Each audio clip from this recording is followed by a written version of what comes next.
Vous, qu'est-ce que ça vous montre? Ça vous dit, elle est située entre la rue de la douane, de l'ancienne douane, et la rue de la première armée. L'intersection de rues. C'est-à-dire cette placette n'existe pas, ni dans la mémoire des Strasbourgeois, ni dans l'histoire. Comment voulez-vous reconstruire les mémoires lorsque la place qui est pas et silencieuse, ces crimes-là ont été commis?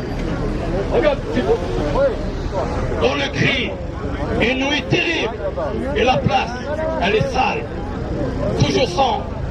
Je vous dis, elle est sale, on a fait. Et la salle, la place, elle est sale. Elle n'est même pas éclairée. Comment voulez-vous qu'une place qui évoque un grand moment de l'histoire, ce moment le 17 octobre 61, c'est la rencontre des deux peuples, le 14 juillet 1953, 6 Algériens et Marcel Luron ont été assassinés. Le sang des deux peuples a coulé à Paris. Cette nuit-là, on a assassiné plus de 200 Nord-Africains. Et puis, cette place-là, qui est ici, honore à ceux qui ont lutté pour qu'elle soit inaugurée. Mais cette place ne parle pas, elle n'invite pas au regard. Je n'ai jamais vu un prof d'histoire inviter les collégiens à venir à la place du 7 octobre pour leur parler du 7 octobre. Comment voulez-vous que les enfants puissent incorporer une histoire si l'espace ne parle pas, si l'espace ne dialogue pas avec les passants? Une place, c'est un lieu vivant. Mais la placette du 17 octobre, on l'a occultée. Elle se trouve dénigrée, oui. C'est devant un fleuve, oui. Mais cette place ne parle pas.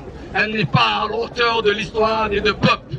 J'ai saisi personnellement à un moment, le 7 octobre, la commune, la maire de Strasbourg, pour lui dire que cette place-là doit être réaménagée avec l'éclairage, avec ces photos. Il faut que ça une place n'est vivante que si elle est dialogue avec les passants et avec l'histoire.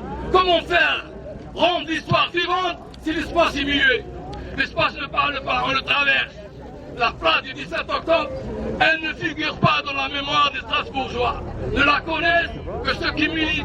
Mais non, cet espace doit être la propriété des Strasbourgeois, comme la cathédrale. Elle fait partie de votre histoire. Un assassinat a été commis à Paris. Et c'est l'oubli de cet assassinat qui reproduit les autres. Je reprends toujours ma phrase du début. Les silences face à l'histoire sont des silences criminels. Ils finiront toujours par se reproduire dans une forme qui défigure le présent. On a occulté le 14 juillet 53, on a eu 17 octobre 61. On a occulté 17 octobre 61, on a eu Charente pendant la période coloniale. Les crimes et les massacres se perpétuent. Pourquoi? Parce qu'il y avait une volonté étatique. Il y avait un mensonge d'État.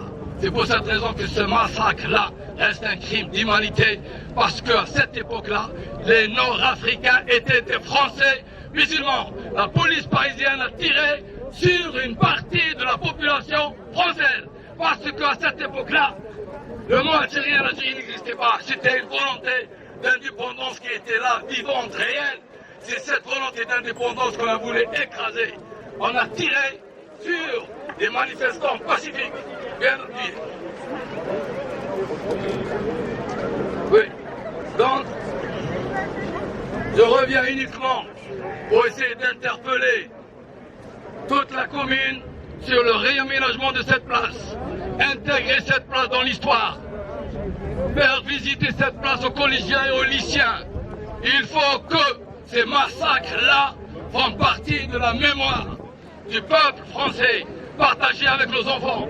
Nos enfants ne pourront se réconcilier que s'ils sentent au plus profond d'eux-mêmes qu'on a respecté leurs parents. Même si on ne les a pas respectés dans les faits, on respecte leur mémoire. Parce que l'oubli, c'est une injure. Une injure à ses morts, une injure à la mémoire et une injure à l'avenir. N'oublie jamais ceci. L'oubli et l'occultation, c'est une injure pour les générations futures.